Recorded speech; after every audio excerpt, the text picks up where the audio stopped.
Hello and a very warm welcome back to the garden.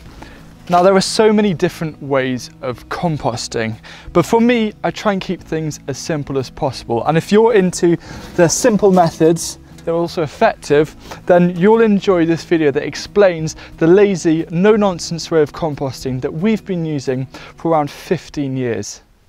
What is compost? Well, put simply, it is the breakdown of organic material into this beautiful rich humus that contains organic matter, nutrients and microorganisms.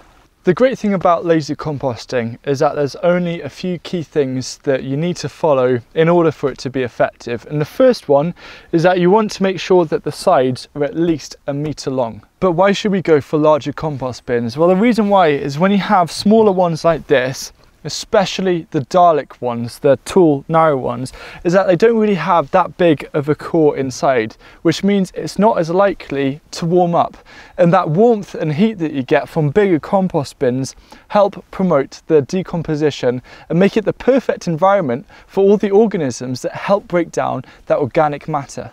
There are two categories of ingredients to add into a compost bin. The first one are your green materials. These are high in nitrogen and tend to have a greater moisture content. The next are your brown materials. These are high in carbon and tend to have a lower moisture content.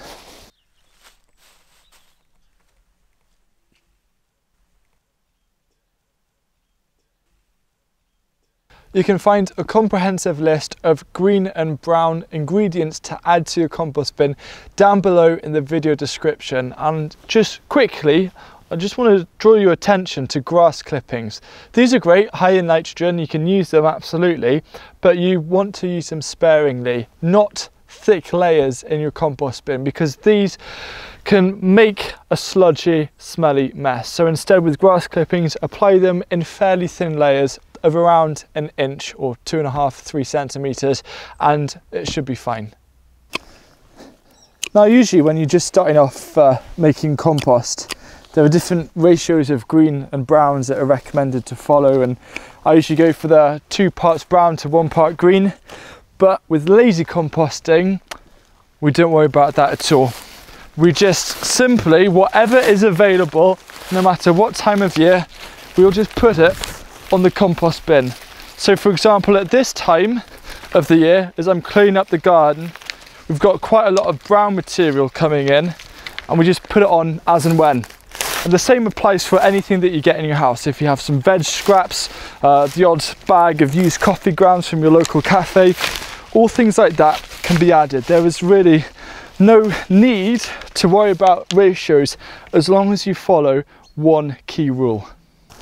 That one rule for lazy gardening is simply that you have to add diversity into your compost bin. It doesn't work if you just add 2 or 3 ingredients and let it be. You want to add as many different ingredients and materials on that list as possible. And I know, say during the growing season, you're going to get a lot of green materials, but that's fine. Just use lots of different green materials. Use whatever you have in your house, newspaper, cardboard, etc. You just want to add loads in smaller quantities of different things. And the reason why is because by using diversity, you're going to have that natural going to be a lot more of a natural balance in terms of pH, as well as the nutrients that are going to be available in your compost. For example, if you just use 2 or 3 different ingredients, you might be lacking some micronutrients. And the other thing is that by using the principle of diversity when adding to your compost bin, you're naturally going to get quite a good balance in terms of greens and browns anyway, so it just makes it even easier for you. For over 15 years, we've just been applying that principle of adding a wide variety of ingredients in a kind of little and often manner, and we haven't had a single problem with our compost. It is that simple to do lazy compost. Now, when a bin is nearing completion, there's one more thing that I like to do.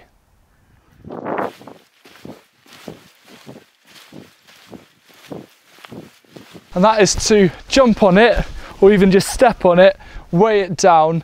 And the reason why is you can suddenly fit in a lot more material, and because it's closer together, it'll help heat up a little bit more.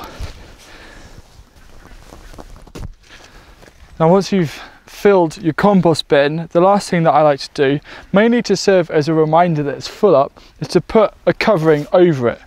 Now, this is actually some sheeting left over from a building project, but we usually use things like cardboard and newspaper. And this gives one other advantage, and it helps to shed some of the rainfall, because when you get loads of rain, it can sometimes get a little oversaturated in there. You do want moisture. Moisture is important, and if you've just built a bin during dry weather and it's filled up, do add some watering cans full of water over that just to add the moisture. But then it's always a nice idea just to put a little covering over the top. Now, when is lazy compost ready? Well, the compromise of being lazy is that it often takes a bit longer than, say, hot compost, which can take, a month or 2 months. What you want to do is wait around 6 to 8 months. Now, it sounds like a long time, but it is very much worth the wait. And when you have a little look, it should look almost like soil, and really nice and rich, and everything's broken down. Now, you may have some kind of sticks left over. That's absolutely fine. I don't worry about that. Now, for me, the ideal way of testing if it really is ready is to simply use my nose and smell it. And if it smells like a vibrant, fresh, full of life forest floor, then that is a signal for me that it's ready to use. So I'm going to now use this compost to help put some of the raised beds to sleep over winter. A very common concern that people have about composting and making compost bins is rats, and whether it encourages rats or you get rat issues.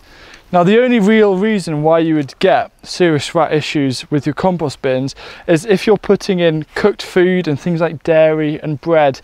And you'll have noticed that I don't include those on the ingredient list, because if there's no kind of food stuff for the rats to eat, they're not going to be interested. Now, yes, they might like the warmth, but the thing is, rats are going to be around the area anyway, and surely you'd rather them be at the compost bin rather than trying to get into your house. So if you are a little worried, just try and put your compost bin as far as possible, but as long as you don't put in cooked food and things like bread and dairy, you're going to be fine. Now, something you should try and aim for, if you have the space, is for around 3 compost bins. The reason why is 1 compost bin is going to be ready, 1 compost bin is something you're going to be filling, and the other compost bin is already full and it's starting to break down. So you kind of have that complete cycle. There's always a bin to fill up, and there's always a bin that has compost available.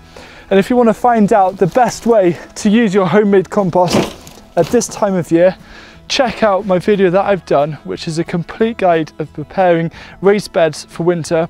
And if you're interested in some 100% organic and ethical clothing, then click here, and they're designed for gardeners. So thank you for watching, and I look forward to seeing you again soon. Goodbye.